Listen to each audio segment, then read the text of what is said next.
Here's Burger King's logo from 1999, and here it is in 2021. It's the company's first rebrand in over 20 years. But this new logo might look really familiar. So we talked to a branding expert, a reporter, and consumers to test the thinking behind the rebrand. Back in 1999, I was on the team that worked on the redesign of the Burger King logo. Debbie Millman has been helping companies rebrand for 30 years. She says gradients and artificial colors are design features prominent in the old logo. Those elements were popular in the 90s, when many logos were shiny and round. But she says the 2021 rebrand is trying to communicate something more. One of the big strategic imperatives of the redesign was to communicate the quality of the food. All of the colors in the identity correspond with something very specific, whether it be the actual color of a bun or the actual color of a tomato. She says people generally see color first, then shape, then numbers and words.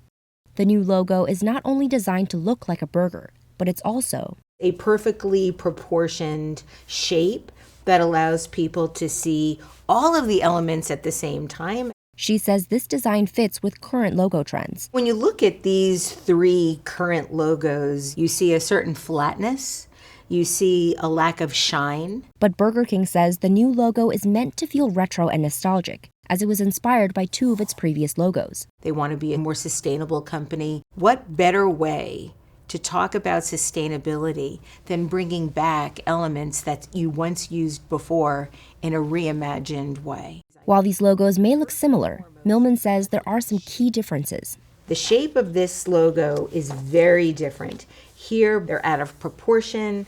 You can park a car in this space between the buns and the type. This type is very squiggly. This type is very techno-pop. Whereas this type, a sort of variation on Cooper Black.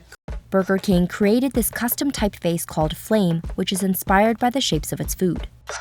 This rebrand comes at a time when the company's standing among U.S. fast food chains has been slipping.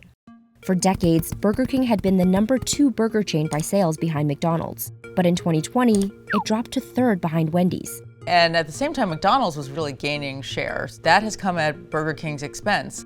Executives say outdated restaurants, overly complex menus, and slow operations tarnished Burger King's reputation among consumers and investors. This year, 2 of its largest franchisees filed for bankruptcy.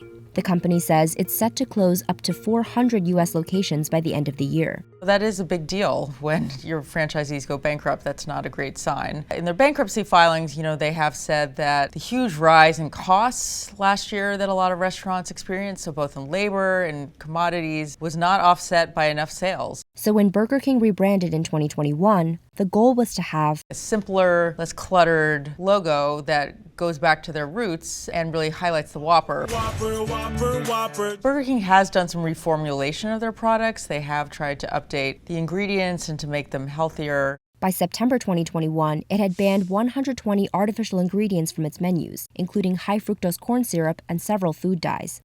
That year, the company also appointed former Domino's executive Tom Curtis as its president for the U.S. and Canada. He really decided that Burger King needed to do a better job at focusing on the profitability of their franchisees. So they took certain items off the value menu or shrunk the portions of the value menu. And then he just really got into the kitchens and looked at the operations. Were these kitchens running the way they should?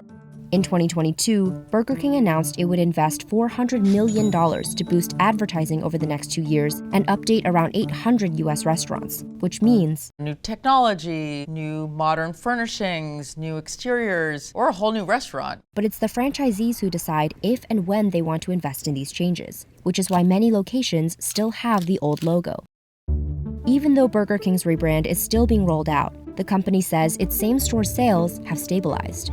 The profitability of their franchisees, which they never used to report before, is improving, according to what they say. But the management team acknowledges they have a lot of work to do. According to Millman, the new logo should communicate clean ingredients, sustainability, and an emphasis on the Whopper. But how much is the new look really helping? Yeah, I do remember seeing this, but I feel like they used to have a logo like this then. It's giving like clean girl aesthetic. the Burger King thing is smaller. It might be like some sort of transition more to like health foods. I feel like it's trying to be a little bit of like a retro throwback. This is more like trying to get into like the Gen Z space. It's just the bun and like this like ketchup bread. You can see it looks like a burger. It looks like a burger. So it would make me want to buy a burger more. I mean, I think the company sees it as a success so far. I mean, again, early innings, but they've said that this is helping get more consumers in the US, and I think they're happy that it's brought some new buzz.